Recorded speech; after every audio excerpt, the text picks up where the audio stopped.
Sokrat deyirdi ki, müəllimin işi əzbərlətmək deyil, düşündürməkdir.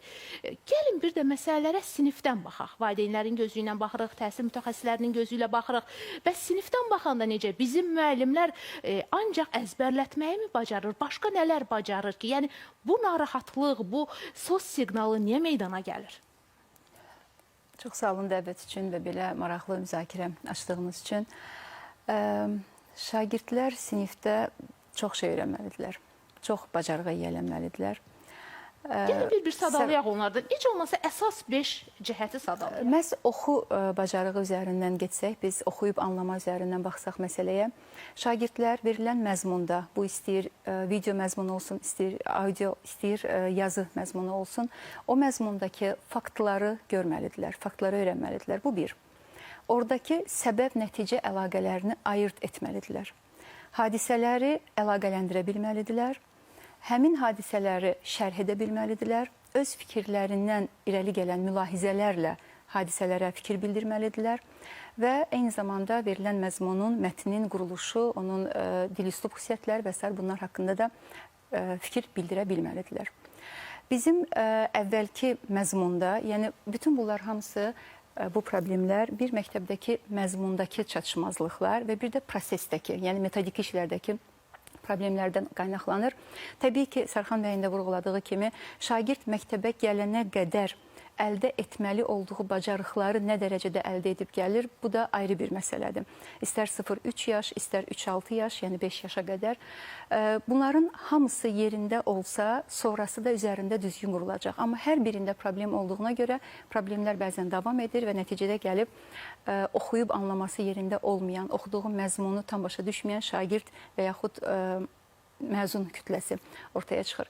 Bilirsiniz ki, 2017-ci ildən ölkədə buraxılış imtahanlarında təkcə əzbərçilik yox, həmçinin oxuyub anlama bacarıqları. Mən konkret oxu istiqamətindən danışacağım. Burada dil fənlərindən tədris dili, eyni zamanda xarici dil, Rus bölməsində Rus dili, Azərbaycan bölməsində Azərbaycan dili. Və 2017-ci ildən etibarən 9-cu siniflərdə, 2019-cu ildən isə 11-ci siniflərdə buraxılış imtahanlarında şagirdlər artıq məzmun üzərində fikir bildirmə, oradakı faktlara yönəlmə, səbəb-nəticə əlaqələrini çıxarma bu şəkildə ölçülməyə başladı. Bizim əlimizdə yuxarı sinif şagirdlərin nəticələri var idi, oxuyub anlama üzrə. Amma aşağı siniflərdə vəziyyət necədir? 9-cu sinifə gələnə qədər şagirdlər hansı dinamika ilə inkişaf edir onların bacarıqları? Bu haqda məlumat yox idi. Və 2016-cı ildə ki, Azərbaycanda Təhsil Nazirliyinin, o zamanlar Təhsil Nazirliyi və eyni zamanda Təhsil İnstitutunun təşəbbüsü ilə beynəlxalq qiymətləndirmə PIRLS səslənir, PIRLS yazılır. 10 yaşlıların oxu bacarığını ölçən beynəlxalq tədqiqata qoşulduq biz və 5 ildən bir keçirilir. Eyni zamanda 2021-ci ildə də bu tədqiqat keçirildi. 2016-da bizə aydın oldu ki, bizim təkcə 15 yaşlılarda deyil, həmçinin 10 yaşlı uşaqlarımızın da oxuyub anlama bacarıqlarında kifayət qədər çətinliyimiz var. Və həmin vaxtdan etibarən biz təbii ki, ona qədər dərsliklər, məzmun, bu istiqamətdə, şagird yetişdirmə istiqamətində fəaliyyət göstərirdi, göstərməli idi. Amma konkret 2016-cı ildən sonra artıq şagirdlərin oxuyub anlama bacarıqları üzərində də fokus daha çox yönəldi və bu bacarıqları necə inkişaf etdirə bilərik, bunun üzərində işlər getdi. Çox üzr istəyirəm Turan xanım, bu yerdə dərsliklərə baxanda bir qədər, mən təhsilimi Azərbaycan dilində almışam və ana dilimi o qədər də zəif bilmirəm. Amma bəzən ana dili dərslikləri ilə tanış olanda mən özüm oradakı mətni anlamağa çətinlik çəkirəm. Sanki bir qədər yeni Azərbaycanca yaranıb və dərsliklər də o dildə yaranıb. Və yaxud elə şeir əzbərləməyə gəlincə bəzən hər hansı bir uşaq yaxınlaşır ki, şeirimi əzbərləyə bilmirəm, mənə kömək elə və baxırsan ki, bu nə qədər şeirdir, ümumiyyətlə müzakirə olunmalıdır. Bəlkə bu da bir qədər şagirdləri çətinə salır. Haqlısınız, ola bilər. Dərsliklərimizə, yəni biz iddia eləmirik, dərsliklərimiz idealdır. Dərsliklərimizdə çatışmazlıqlar da, qüsurlar da ola bilər, mümkündür. Amma bu istiqamətdə də təkmilləşdirmə işləri gedir və dərsliklər getdikcə yeni nəsil dərsliklər daha yaxşı vəziyyətdə hazırlanır, yazılır. Azərbaycan dili və yaxud tədris dili dərslərinə gəlincə dərsliklər uzun müddətki keyfiyyəti çox yaxşıdır.